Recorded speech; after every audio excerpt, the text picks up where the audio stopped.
podcasting world, welcome back to yet another episode of the Core Consult RX podcast. Cole, how's it going, man? How's doing life great, man. in the upstate or west of the state, whatever you call your area? Yeah, I guess I live, out west in Georgia. Yeah, way out west. Yeah. It's still hot. It's nothing but just completely hot. And we have a birthday party coming up for my son. He's turning 3. And Heck I've yeah. been Hopefully it's outside. Yeah, it is outside, or Perfect. partially inside outside. But I've had to do an immensity of yard work every day after work, just 2 hours in the sun. I'm very tan. Nice. But yeah, we've got a bunch of tents and like fans with. I bought these little mister things. You attach them to the fan, and it creates like the blowing water mist like you see at a football game or something. Yeah, that's fancy. It's kind of the situation we're in now. So Nice. Very cool.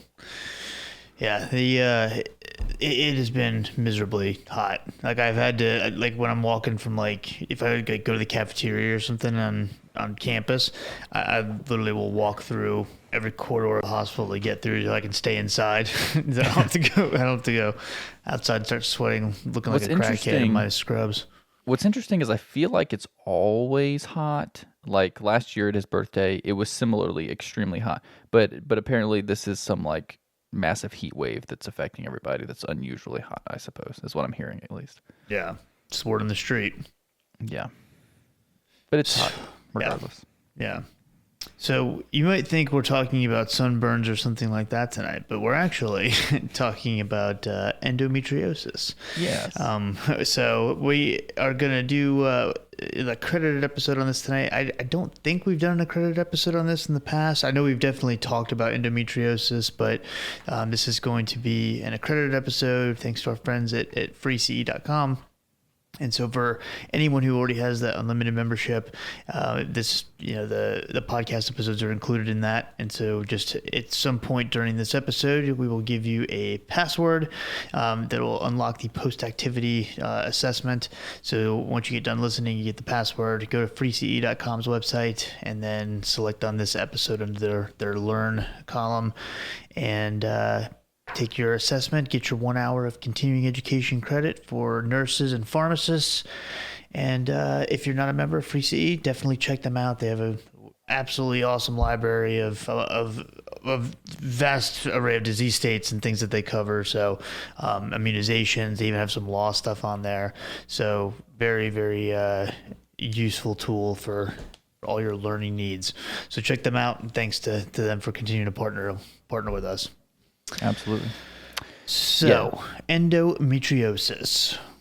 It's one of those things. It's one of those things where as a man, of course, it's not something that's at the front of mind normally for me, but really affects a lot of people and can be extremely debilitating. Even when I hear the term, it doesn't always ping in my brain exactly what it is. I always kind of have to remind myself. But that's what you get when you have 2 men on a podcast talking about women's health. That's true.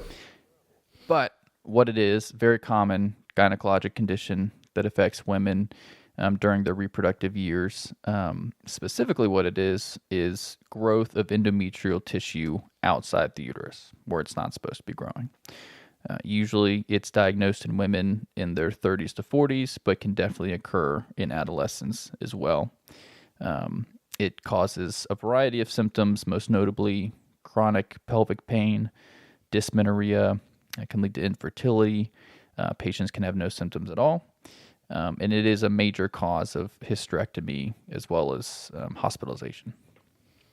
Yeah. And some other symptoms that, that may be, something to have on your radar, not as common as the ones Cole had mentioned, but, urinary frequency, urgency, inflammation, the GI type side effects, diarrhea, constipation, abdominal cramping, that type of thing, abdominal wall pain. And then some patients even have chest pain and in really severe situations, like even like a pneumothorax. And so definitely some other symptoms, and so depending on those type of symptoms may kind of push you thinking that the endometriosis, is thoracic versus, in a different part of the body and things like that. Obviously, Cole and I are not going to get into the diagnostic stuff because that is not at all what we do. But definitely the differential diagnosis is going to be important as well when looking at this, because the symptoms aren't always, they don't always line up. Right. There does seem to be a strong genetic predisposition, to a patient developing endometriosis.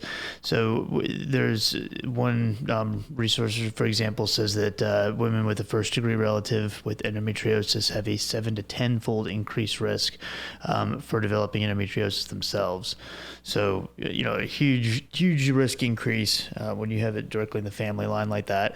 There's some other risk factors that have been sort of noted. So patients who started menses at 11 years old or younger seem to be at higher risk for developing endometriosis. Patients whose menstrual cycle that lasts less than 27 days are also higher risk. And then patients who sort of have a history of either heavy or prolonged menses also seem to be higher risk of developing endometriosis. One thing that can always, help and at least should always be encouraged to patients is regular exercise. There's a study that showed that regular exercise for more than 4 hours per week was associated with a lower risk of the development of endometriosis. So, if you have a patient, obviously with family history or some of these other risk factors, and, maybe you need to have the talk with them about lifestyle, changes anyway for some other disease state that you're managing. If there's any sort of endometriosis risk, present, that may be something that you can kind of present as another, hopefully, motivator for them to maybe start increasing exercise, throughout the week. But obviously, there's not too many disease states that exercise doesn't help. But this is definitely not one that I would typically, my brain wouldn't jump right to. So the fact that we have some data, another good reason to get our patients to exercise. Yeah. And I really didn't realize, again, being a man, exactly how common it is. But when you look at the numbers, a large proportion of women experience it. 6 to 10% of U.S. women just generally have endometriosis. About 4 per 1,000 women are hospitalized each year with something related to endometriosis. But it's an estrogen-dependent disease. We'll talk about some of the proposed mechanisms in a minute, but it has a prevalence of 20 to 50% in women who are infertile. So that's kind of a reverse thinking, but if you're infertile, 20 to 50% of those individuals have endometriosis. Similarly, in women with chronic pelvic pain, 71 to 87% have endometriosis. So it's a very common cause of chronic pelvic pain. They have seen that we mentioned the 30s to 40s being a common age to be diagnosed. The incidence does increase in age. One study showed an increase with age of 12% in females 11 to 13 years, up to 45% in females by the time they got to 20 to 21 years old. And like Mike mentioned, very, very strong genetic component for sure. Familial association, Mike mentioned some numbers too. Another study showed a 10-fold increase incidence in women with an affected first-degree relative. So, yeah, extremely common. A lot of strong genetic component there. They don't fully understand why it happens as far as the pathophysiology goes. What we do know is that estrogen tends to have pro-inflammatory effects on endometrial cells, but progestins inhibit inflammatory pathways and induce apoptosis in endometriotic cells.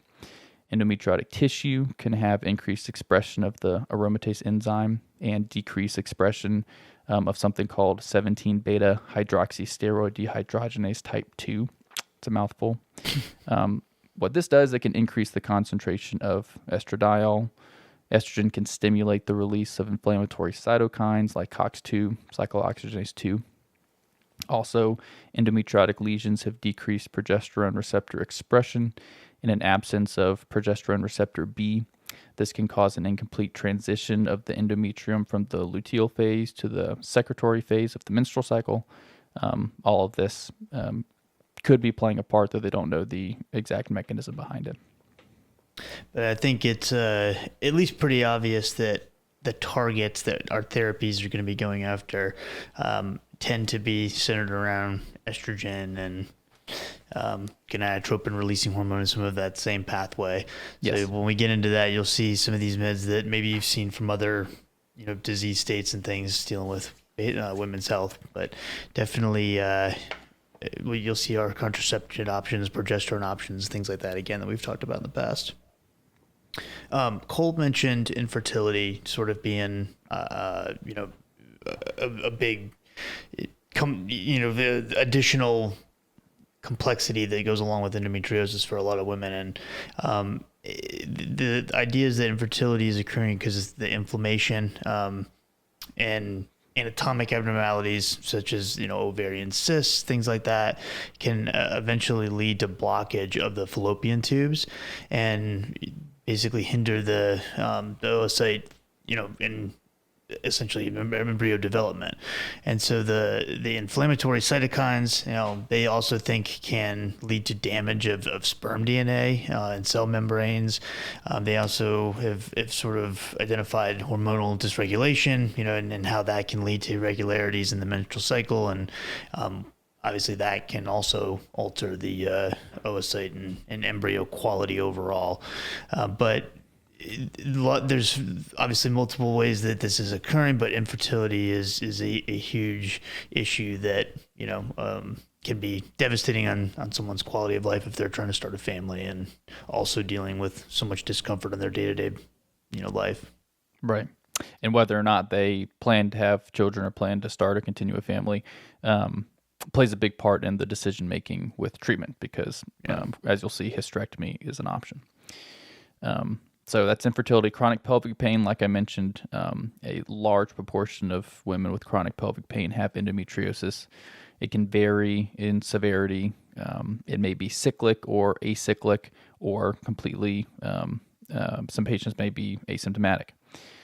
On physical exam of these patients with endometriosis, you may have pelvic tenderness, enlarged ovaries, pelvic masses or nodules, uterosacral ligaments, fixed retroverted uterus.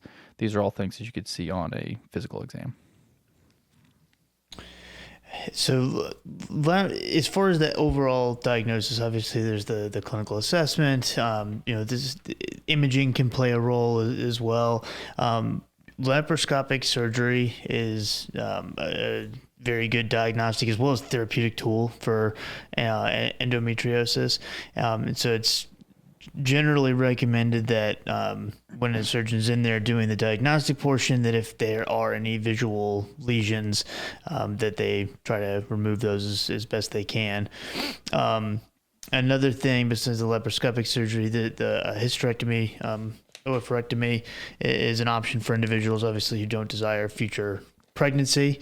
The surgery does not guarantee full relief of symptoms. So obviously, you need to be upfront with the patients when kind of having that discussion and make sure they understand the risks versus possible benefits. And then for patients who are undergoing surgery, pre and post treatment with hormonal therapy was previously thought to improve outcomes related to the surgery, but we've seen now that doesn't necessarily play out in clinical practice. And so short-term adjunctive hormonal treatment, we know now does not improve surgical outcomes after surgery. And then hormonal treatment for secondary prevention, including using combined hormonal contraceptives or some type of progesterone-releasing IUD for at least 18 to 24 months to prevent recurrence of endometriomas is something you could potentially consider, but the short-term, hormonal pulse treatment is not going to be something that a lot of people are doing just because it's not as effective as they once thought. Right. As far as lab tests, there's not many that prove to be valuable for endometriosis itself. Lab tests can be valuable in ruling out other things on your differential. As far as imaging goes, so Mike mentioned the surgical techniques that can be used for diagnosis and treatment while they're in there. They take out lesions that they see. They can do some imaging like ultrasound to view specific growths and that sort of thing. They can use MRI and CT scanning, though it's not super common to use, but it can identify some specific areas like rectal involvement and things like that. So imaging can play a role here, though it doesn't always.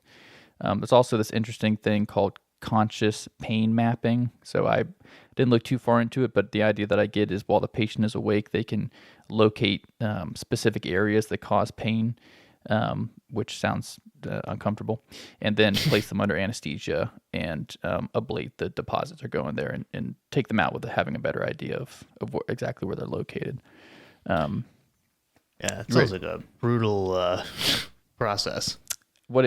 Yes, it does. What it reminds me of, I guess, what a physical exam, especially when they're like, can't remember the word, palpating something. Mm-hmm. It reminds me of when I was a kid, and my pediatrician would kind of palpate my stomach or whatever, my belly area. And he would always say, "Did you have waffles for breakfast?" And I thought it was the craziest thing. I was like, "Can he feel the food in my stomach?" I just trying to be funny. I had waffles for breakfast every time. Insane. That's insane. I did have waffles. I don't think I was a young man either. And I was like, "How did you know that?" You're 17, sitting on a fire engine exam bed. Ready to talk about treatment? Yeah. Well. Yeah. Well, one thing I will mention is, as far as I mentioned diagnosis with laparoscopic procedure and all that, but a lot of times if patients have, symptoms, mild to moderate that, they don't have, endometriomas present, and you can kind of do like a presumptive diagnosis almost, where you're going to look at some of the low risk medications and see if the patient can get some relief from some of these first meds or first few meds that we'll talk about, and then if the patient's symptoms do not improve, then maybe moving towards the official like surgical diagnosis and all that, but it doesn't always have to jump right to the definitive surgical diagnosis. Like I said, you can do that presumptive diagnosis for those more mild to moderate patients. Right. Right. But yeah, I just wanted to make sure and mention that. All right. So treatment wise, first line options, we try to use the low risk, more common meds.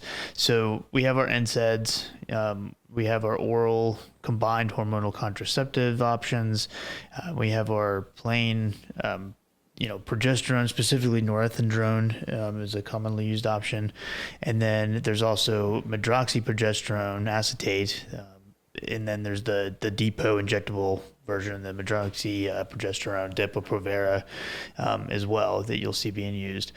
All of these, for the most part, obviously they do, have some side effect profile and whatnot, but they're pretty well tolerated compared to some of the more intensive therapies that we use for endometriosis.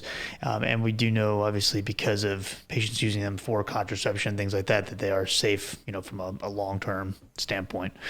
Endometriosis, the symptoms themselves, typically, even if they've significantly improved or resolved, if the patient does stop their treatment, it's not uncommon to see the symptoms sort of flare back up again in a potentially short amount of time. There's no studies specifically, at least that I've seen or am aware of, that are like direct comparisons with some of these first line options, where they've gone in and compared directly NSAIDs and hormonal contraceptives or whatnot. So it's really going to just come down to patient specifics, with adherence and, what they're willing to give themselves if you have a patient who's still willing to take a pill every day or wants the shot or what have you. So because we don't have that comparative data, we're going to have to be patient specific with it if possible. Right. one thing to mention before I talk more about the hormonal contraceptives is medical versus surgical therapy. So we're talking about the medical therapy, and then we'll touch on some surgical options as well. But as far as you mentioned stopping the therapy, it's very common for the pain to recur. The rates of recurrent pain symptoms in women who want to preserve the reproductive potential for surgical management is 44%, and with medical management is 53%. So it is extremely common. Notably, which this is a positive thing, studies have not shown that endometriosis is associated with recurrent pregnancy loss. So there's the infertility piece, but not necessarily associated with higher rates of spontaneous abortion. Along with that, there's no evidence to indicate that medical or surgical treatment of endometriosis reduces the spontaneous abortion rate. So it stays about the same, but at least that's one less thing to be concerned about if you're pursuing a pregnancy. With the combined hormonal contraceptives, they've traditionally been dosed cyclically here in the past. You would do 3 weeks of active hormone and then 1 week of placebo, which would allow for a withdrawal bleed. A 2003 prospective trial, Mike, that was over 20 years ago now. That's how old we're getting. Yeah, that's insane. Demonstrated that continuous dosing may be more efficacious than the cyclic dosing.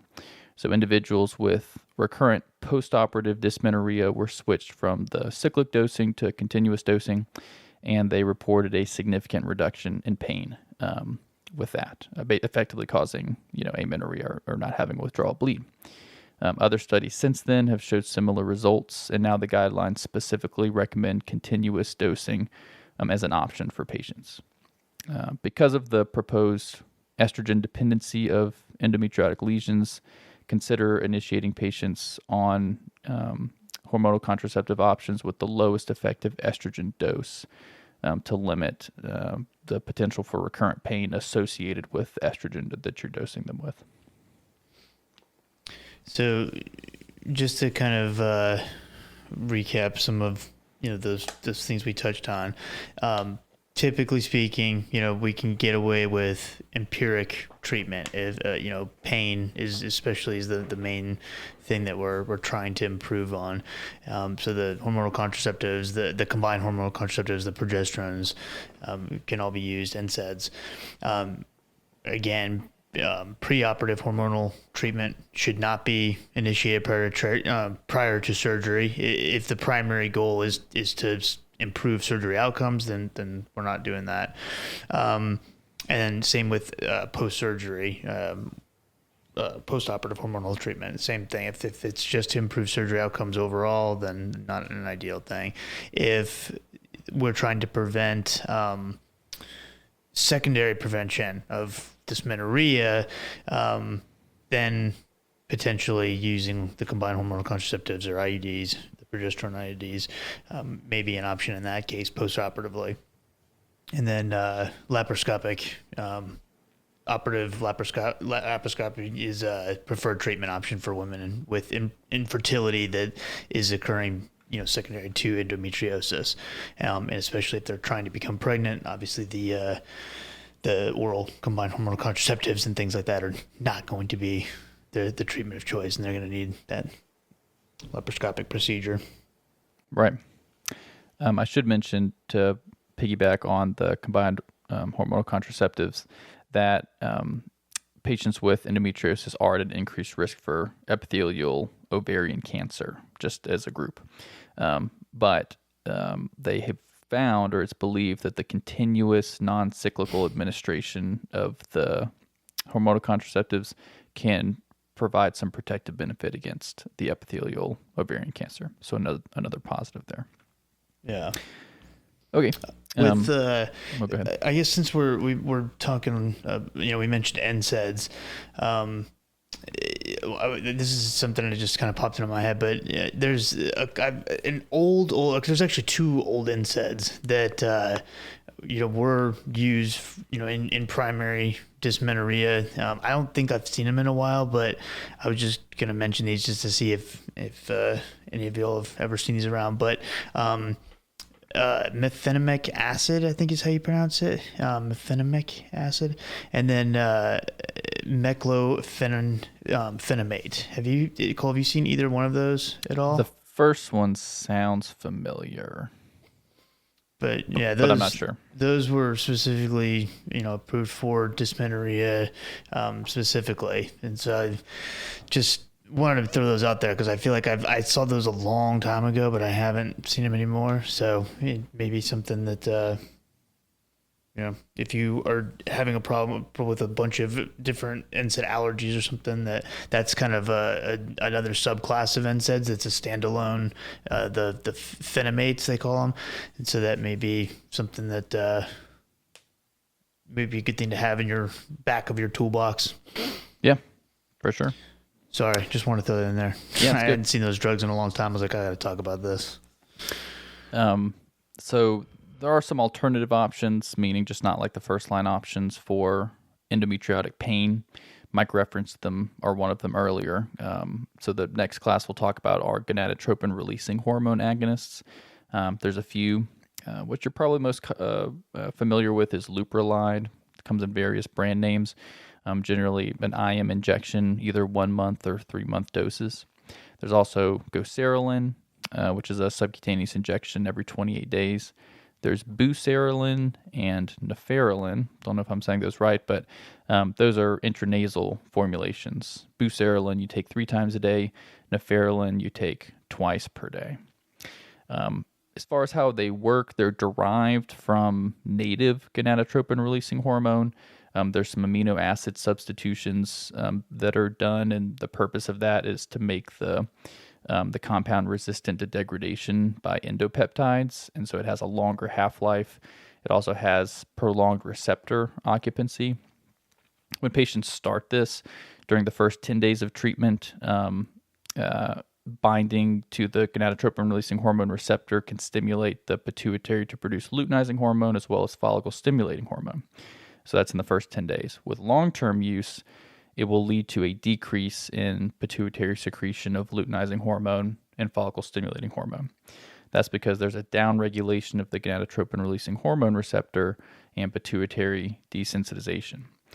So the fall in those two hormones, or to the secretion of those two hormones, suppresses ovarian follicular growth and ovulation. It results in low levels of circulating estradiol and progesterone. So with women who are chronically treated with clinically effective doses of these medications, have circulating estradiol concentrations that are more in the range of a woman who may be going through menopause, interestingly. Yeah. They also have direct effects on the endometrium. Gonadotropin-releasing hormone receptors are present in endometrial cells. And a study in cultured endometria cell lines reported an increase in concentrations significantly for patients treated with this, with Leuprolide specifically. So it's kind of generally how they work. Well, and you brought up a good point about the whole first 10 days, where you get this sort of, that luteinizing hormone surge. Because of that, there is that risk of the gonadotropin releasing hormone agonist causing this gonadotropic flare, prior to that long-term receptor downregulation like Cole was talking about.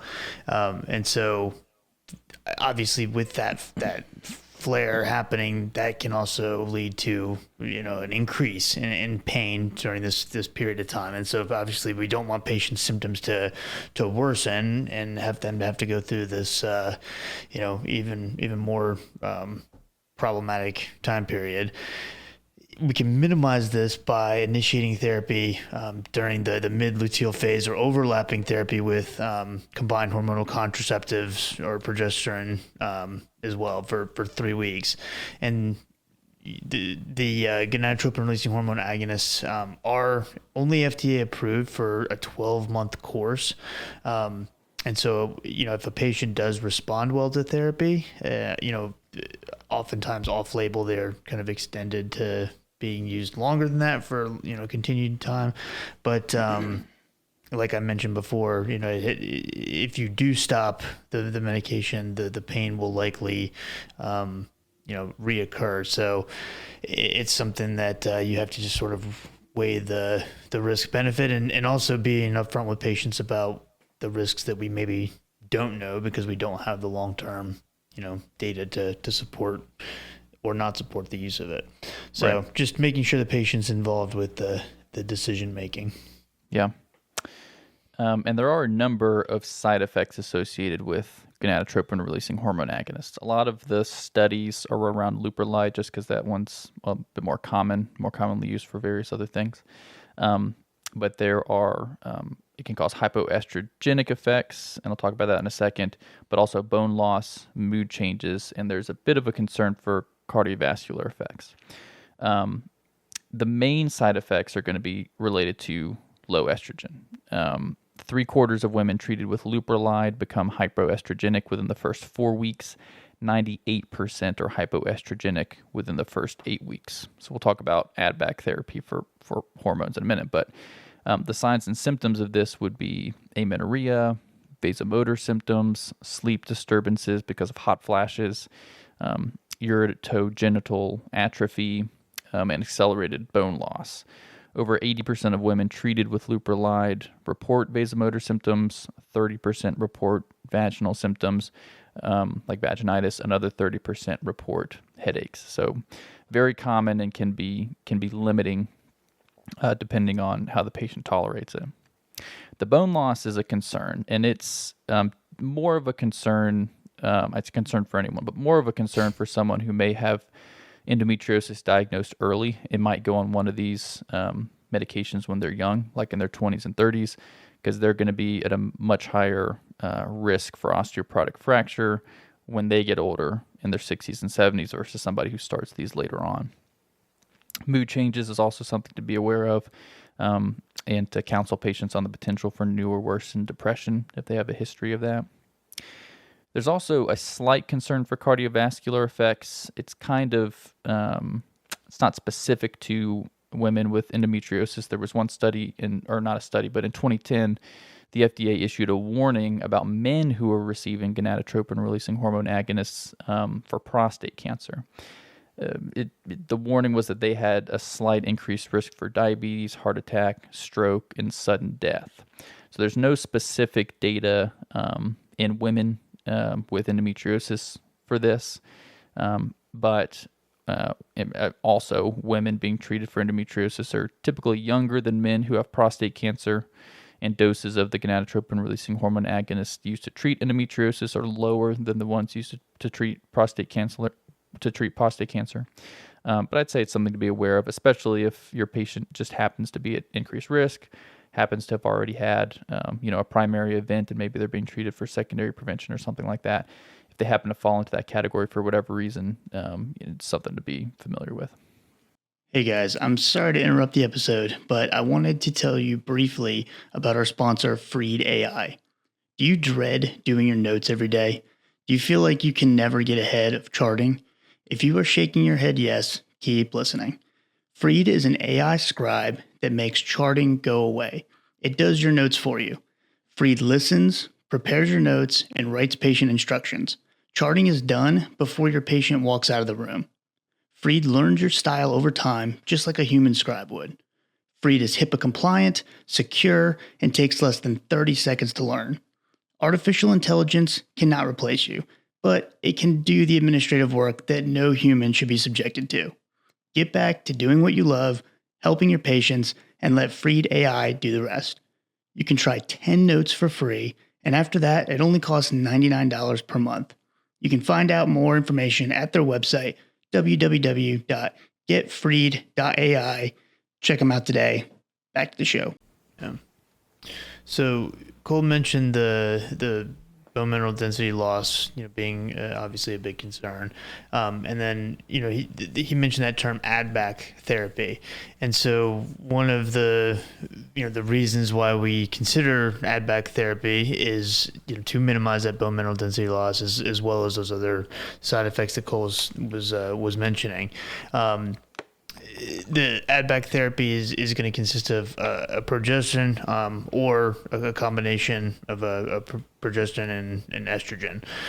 Several studies have have looked at different combinations and found that the estrogen progesterone combinations seem to be more effective than progesterone monotherapy, particularly when we're looking at protecting for bone mineral density loss.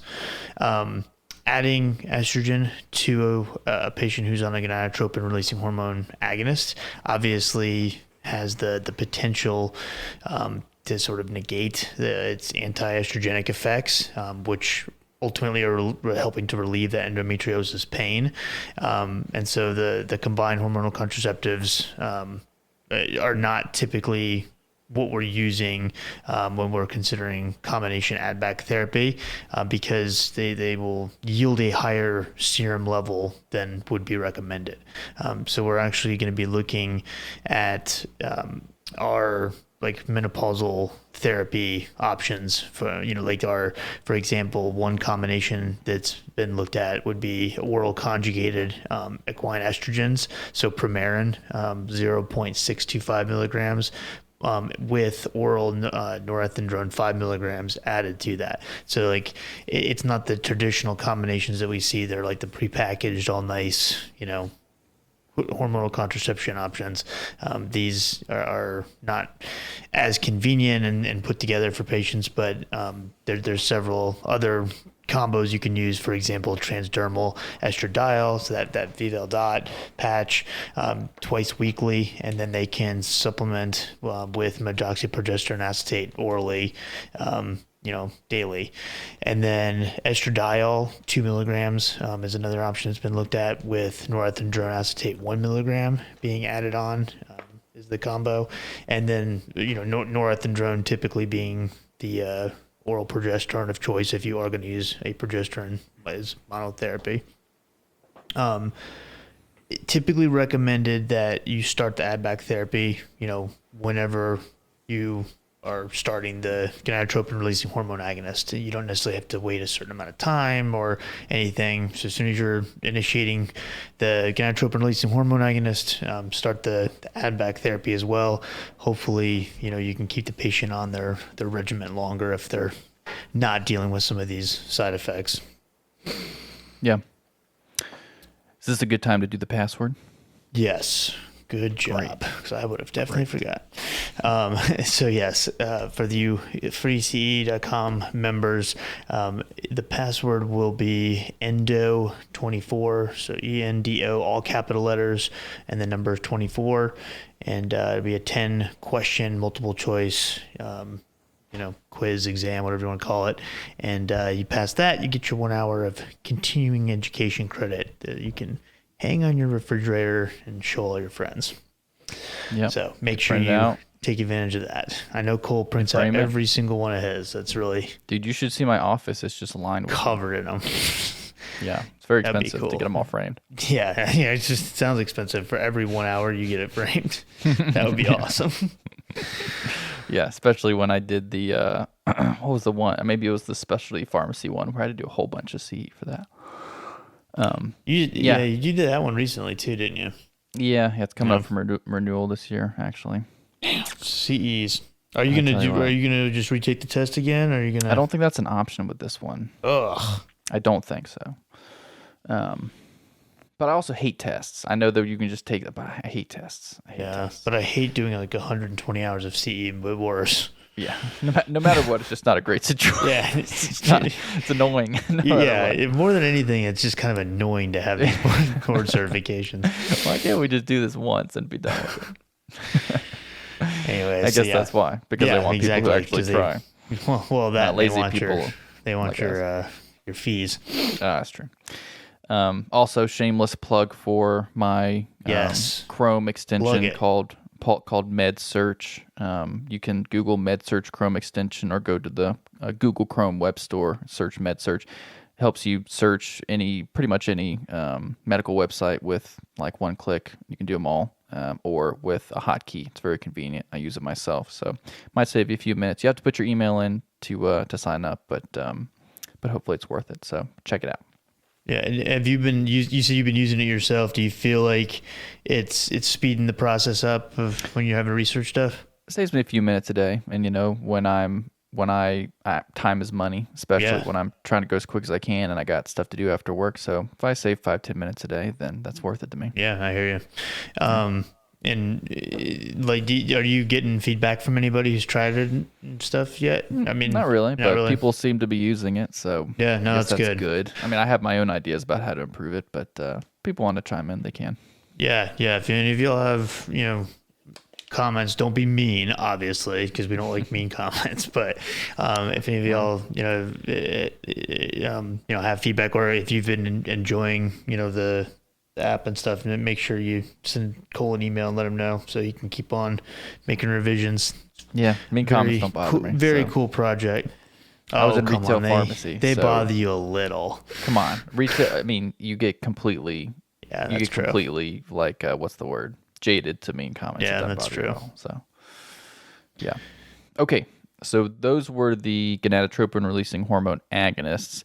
There's also a gonadotropin releasing hormone antagonist. Which sounds like what? Yes.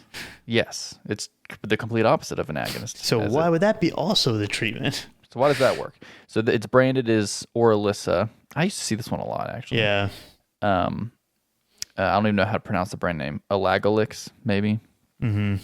Elagolix, I don't know. But it competitively inhibits gonadotropin-releasing hormone receptors in the pituitary in order to rapidly decrease circulating estradiol and gonadotropins. It has shown to have similar efficacy but better tolerability compared to the gonadotropin-releasing hormone agonists. It effectively downregulates the same hormones as the agonists. It has a quicker onset, and it has the avoidance of that painful gonadotropin flare when you initiate it, and it has the flood of hormones. If the patient did not respond to the agonists, though, they probably won't respond to the antagonists either. So that's a good thing to note. But it seems like I like this type of thing, when these newer drugs are put out, because they took something that was already there and kind of made it better. You know what I mean? Yeah. Not the exact thing, but they saw that there was a pain point with some of those adverse effects and initiation and stuff, and they thought, how can we make this a little bit better? Well, and I like the fact that, because it doesn't have that initial luteinizing hormone surge, you don't have to worry as much about, using some of that bridge therapy at the beginning or keeping on add-back therapy. Yeah. It seems like it would be overall a better option from a tolerability standpoint. My guess is the cost is probably prohibitive with this one comparatively anyway. But yeah. I mean, Leuprolide and stuff are going to be expensive too. But I'm pretty sure I've seen Elagolix being a little pricey. Hopefully it's come down some. I mean, it was years ago that I was seeing it used a lot, so hopefully it's not too bad now. Yeah, I haven't seen it in a while, but yeah, we'll have to look. But yeah, so the agonist or the antagonist can both be options. So, but again, because they get to the same endpoint, they just go about it a little bit different ways, and so don't let the agonist antagonist thing trip you up, because they are that is correct. It's just working, one's downstream, one's immediate. Yes, they have the same goal. Yeah, they're like partners or something weird. Something. Did you and you already talked about the adverse effects with the antagonists? No, not yet. Okay, so just to kind of finish up that class, the adverse effects, obviously, headache, nausea, anxiety, hot flashes, breakthrough bleeding and spotting. When it comes to like the hypoestrogenic adverse effects, the hot flashes and things of obviously bone mineral density loss, things like that can happen, but also like lipid levels can increase as well. Some of the other, things like that are just are similar, obviously, to the agonist. The other thing is patients, are recommended to use non-hormonal contraception to avoid pregnancy while on this class of medication, because basically the gonadotropin-releasing hormone antagonists, they don't fully suppress ovulation. And so because of that, their sort of effect of these drugs on pregnancy isn't really known. And so they are encouraged to use that non-hormonal contraception until we have more data that says that it's, safe in pregnancy and not going to increase risk of, pregnancy and whatnot. Right. So that's the antagonists. So there is another option that's outside of this class that's definitely considered more of a second-line hormonal treatment option. Not going to be the first thing you go to, though it has been in the past, which is danazol. It is an androgen. It inhibits endometrial tissue growth, induces endometrial atrophy, and causes amenorrhea due to the hyperoestrogen, again, hypoprogestogenic environment that it creates. But it has a host of adverse effects that you would expect from an androgenic medication, like hirsutism, acne. Some individuals experience significant weight gain and fluid retention. So that's all not great. It shouldn't be initiated in women who have pre-existing hyperlipidemia or pre-existing liver disease because of risks and concerns there. It's very teratogenic, which is also not great. And especially because this is a condition that is occurring in women of reproductive potential for the most part. So it's recommended to use a barrier contraceptive method if you're using danazol in conjunction with the medication because of its teratogenicity. In the past, it was considered kind of the gold standard of endometriosis treatment, but because of these things, it's really not anymore. So you'd consider it after some of these other things we've talked about. And one thing that I feel like we don't consider necessarily part of like the regular treatment algorithm, or, we definitely would save this for more of a last line, option if we're trying to stick with medication. But sometimes you'll see aromatase inhibitors being utilized, anastrozole and letrozole, the two common ones that you'd see being utilized.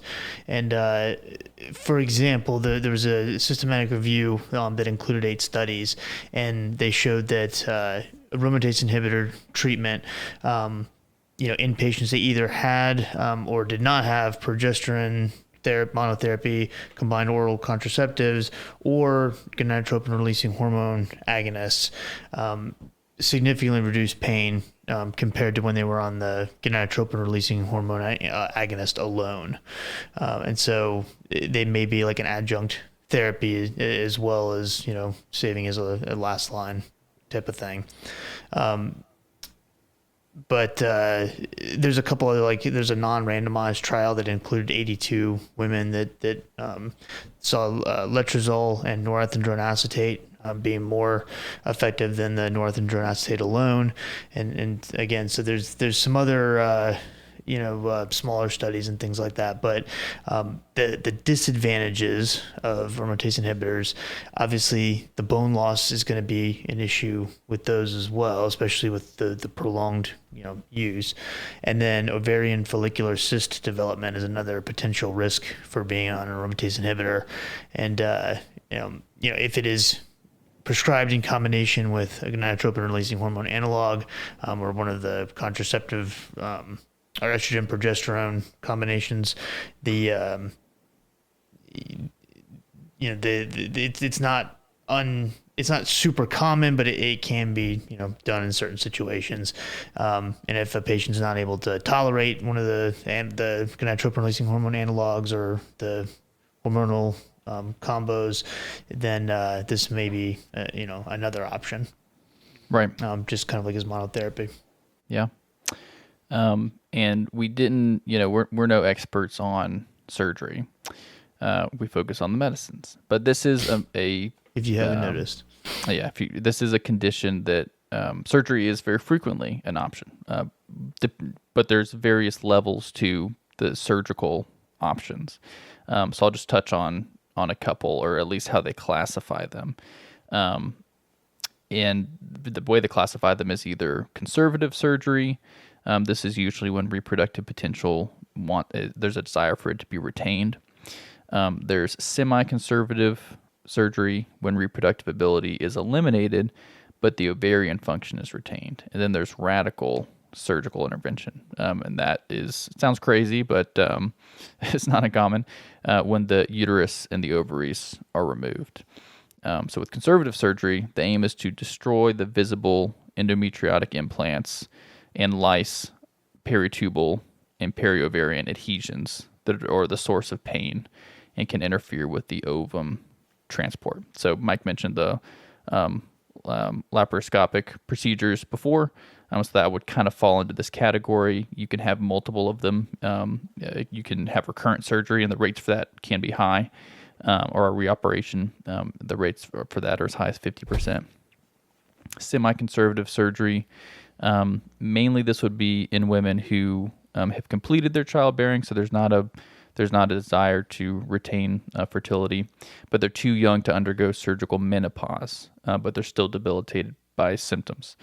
So this would be the hysterectomy and the cytoreduction of pelvic endometriosis, but you retain the ovaries.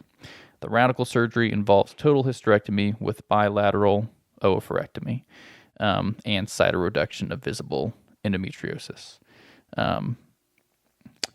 So it's kind of crazy to me that I've mentioned this before, but my brother works in surgery, specifically with laparoscopic surgeries, and just not for me, man. It's not for me. Yeah, I don't think I had the patience to sit there and do that. Yeah, I mean, he says it's not hard. He says you have to like have intense focus the whole time because bad things can happen if you mess up, but it's otherwise just it's daydreaming. Not like super complicated, I guess. Yeah. Well, Cole did mention in the beginning that, some patients will be diagnosed, in adolescence with endometriosis. And so, patients presenting, adolescent patients, I should say, presenting with dysmenorrhea. Endometriosis is obviously a common cause of secondary dysmenorrhea. And medication-wise, both injectable medroxyprogesterone acetate as well as gonadotropin-releasing hormone agonists have been used, or should be used with caution in this patient population, especially because, like we've talked about, that bone mineral density loss is a concern with adults, but especially in this patient population who is young and their bones are still developing. And so if we are looking at the different options, the Depo-Provera and those gonadotropin-releasing hormones would probably be the least likely options for us. Just kind of a few different options that we could consider, patient presenting with dysmenorrhea, assuming the symptoms would be classified as mild to moderate, empiric therapy with either like the NSAIDs or combined hormonal contraceptives, that we talked about in the older patient population as well, and trialing that for 3 months, reassessing pain. If it's still persisting, maybe switching to a different combined hormonal contraceptive option, or going from cyclic to continuous dosing if that hasn't been done already to sort of instigate amenorrhea. And then obviously the next step after that would be laparoscopic diagnostic treatment surgery to definitively diagnose and also remove any of those lesions if at all possible. So, it doesn't change a whole lot with the adolescent patients. It's just we're trying to avoid those, alternative gonadotropin-releasing hormone analogs and whatnot. Right. As far as how to monitor and determine if the treatments are working or effective, so a big portion of this is related to the patient's pain. So we can assess subjective relief of symptoms. So there's a couple ways to do that, or at least here's a couple options to do that.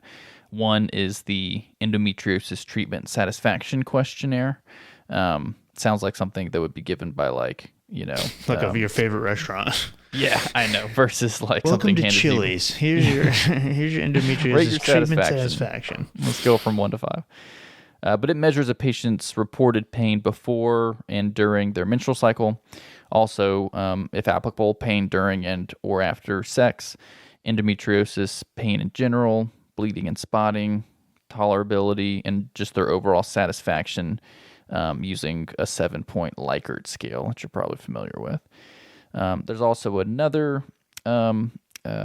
evaluation tool called the SF-36, and it's a medical outcome study questionnaire called Short Form 36 Health Survey. And this is a validated outcome test to evaluate subjective improvement in symptoms and things like that. So there's a couple things that they might print out and hand to you to fill out if you have endometriosis and you're being treated for it. The Short Form 36 Health Survey. Kind of a nerd came up with that term. That's the IRS's outcomes assessment. Yeah. SF-36. All right. So just to run back through everything kind of from the top again, pain due to suspected endometriosis doesn't necessarily have to be confirmed diagnosis at this point. We can look at empiric therapy, the hormonal therapy, the NSAIDs, and then if, like we talked about, same with adolescents, if one option is not working, transitioning, or if you're using if you're using cyclic dosing for the combined hormonal contraceptive, then go to continuous, dosing, so on and so forth. And then at that point, if you're still having refractory pain, then the laparoscopic diagnosis, surgical ablation of lesions can take place. And then you're looking at your alternative treatment options at that point going forward, which is obviously your gonadotropin-releasing hormone, your agonists, which in that case you would add the add-back therapy to that as well. And then there's the gonadotropin-releasing hormone antagonists that don't have that initial luteinizing hormone flare, so we don't have to worry about the add-back therapy in most cases, or the Zanzol, like the very androgenic medication option, which is probably the one that most people would want to stay away from. However, if you've already tried the gonadotropin-releasing hormone analogs and that didn't work, then you may have to give that a try, or considering the aromatase inhibitors after that. And then, depending on what the patient, how the patient's feeling, and also whether they're having a desire to become pregnant in the future, if they're still childbearing age, then you may end up just continuing treatment, or maybe even going for that, like Cole mentioned, the full hysterectomy or oophorectomy, more serious surgery.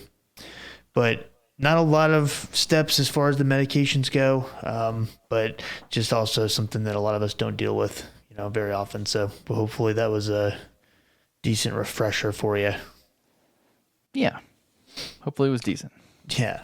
It's all we shoot for in this podcast is just real decent. Yeah, we just shoot for average or maybe slightly above. Yeah. Just decent. If when we get done talking, if you basically go, okay, and then you just like think of it, then you just go onto YouTube or something and be like, okay, we did our job. That's good enough. If your thought is, that could have been worse. Yeah. Then we're good. I've heard worse podcasts. We're satisfied. Yeah, that's awesome. We did it, boys.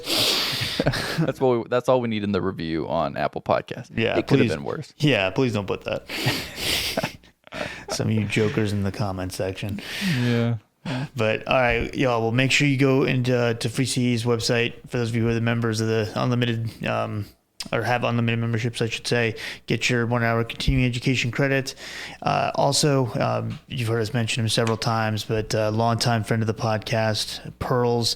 It's a pharmacotherapy drug info resource, the app that you can use, as well as they have a desktop version as well as a mobile version, and they upload fantastic pharmacotherapy algorithms and everything from like inhaler cheat sheets to dosing conversions for different things, and they are adding new material weekly, it seems like.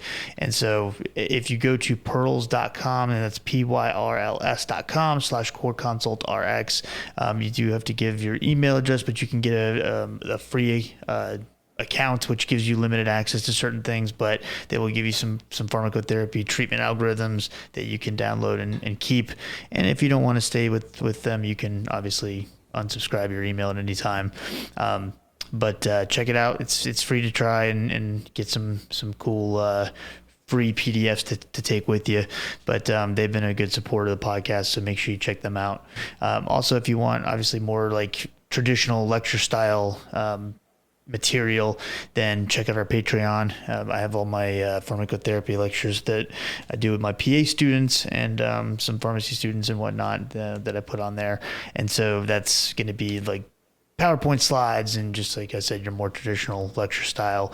And for those of you who do check out Patreon and are interested in signing up, if you sign up for the year, it's like $30 and some change, I think, to sign up for the year and have access to all of the material on there. You will also get a digital copy, thanks to our friend Alex Poppin, who's the author of High Powered Medicine. So you'll get a digital copy of High Powered Medicine Landmark Clinical Trial Review book, and it is a fantastic resource for your landmark clinical trial summaries, and you'll get a copy of that for signing up for the year of Patreon. So thanks to him as well for his support. And if for any of you who have questions or comments or suggestions or what have you, please shoot us an email or reach out to us on any of the social media platforms. And Cole, one more time, where they can download your Apple from? Yeah, just Google med search, MED search Chrome extension. It'll come up. There you go. Check that out. Make sure you help Cole become the next, big thing in tech. Right. Yeah. No, that was cool. I need to ride his coattails, there. So let's make sure that happens. Yeah. All right, everybody. Have a great night. Thanks for listening. Bye.